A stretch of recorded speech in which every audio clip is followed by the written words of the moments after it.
काय झालं? काय होतं? काही नाही, ते गरगरल्यासारखं झालं.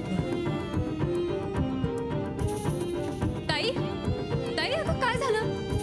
काहीच कळत नाही ग. तू एक काम कर, तू जरा वेळ आराम कर. तू मगाशी मला जी गोळी दिली होतीस बघ, तिथे ना त्याने मला बरं वाटलं होतं.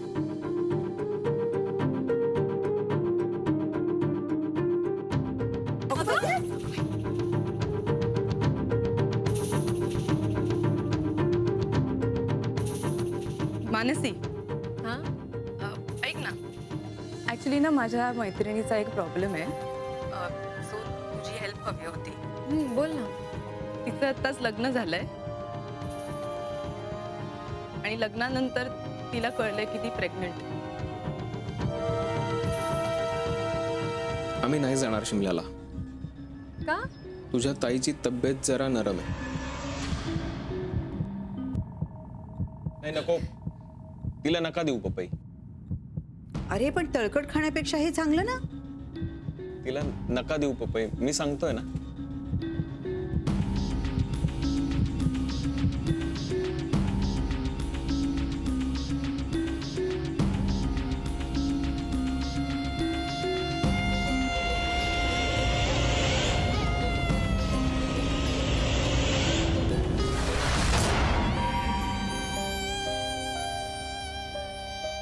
ताई इज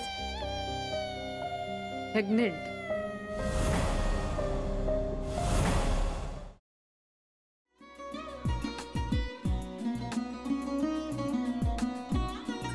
लावू का? असाच लावू ना.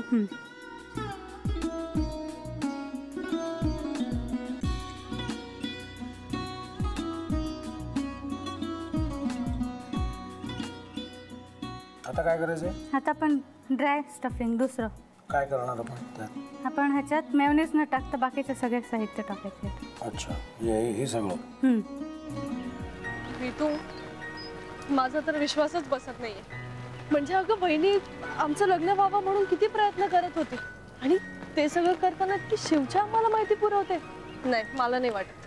गौरी खूप चांगली असतो म्हणून तुला सगळं जगत चांगलं दिसतं, पण शिव उगाच बोलला असेल का? त्याच्यावर विश्वास नाहीये का तुझा? शिववर पूर्ण विश्वास आहे मी माझा, पण तो आता हे जे काही करतोय ना, म्हणजे निशा बहिणी समोर त्या राधिका सोबत फिरण्याचं नाटक वगैरे, ते त्याचा काही उपयोग होणार नाहीये. अगं असं कसं म्हणतो?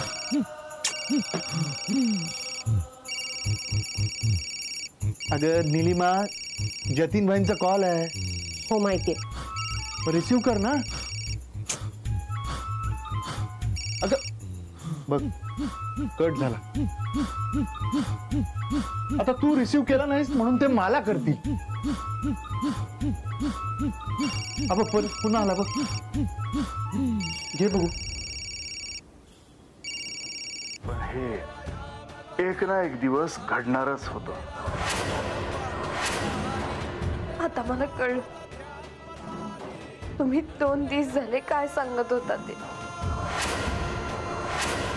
बनू हे संकेत असतात आणि हे ठरवून येत नसतात.